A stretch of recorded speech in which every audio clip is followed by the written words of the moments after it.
Every job in Fergus comes with a job summary section, designed to give you full visibility and control. You'll find the job summary in the top left of any job card. At the top of the job summary, you'll find the customer and site information. Want to make a change? Simply click the X button next to the customer or site to select a different one. You can also edit existing details to keep everything up to date. In the Job Details section, you can manage the core details of the job. Job Description – update the overall description to reflect the work being done. Customer Order Number – add an order number if needed. This will appear on the customer's invoice. Budget – set a budget to help manage costs.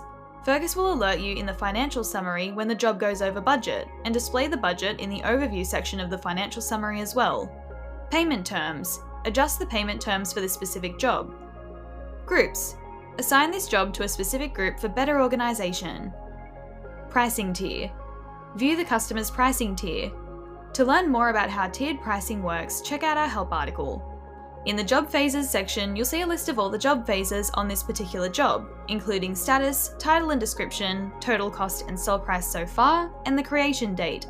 The Variations box below lists all variations for this job too, similarly to the Job Phase section. Finally, we have the SMS reminder settings at the bottom. Here you can customize SMS reminders for scheduled events and quote or estimate visits. Tick the checkbox to apply changes only to this job. You can control when reminders are sent and who receives them. And that's it! The job summary in Fergus is packed with tools to keep your job organised.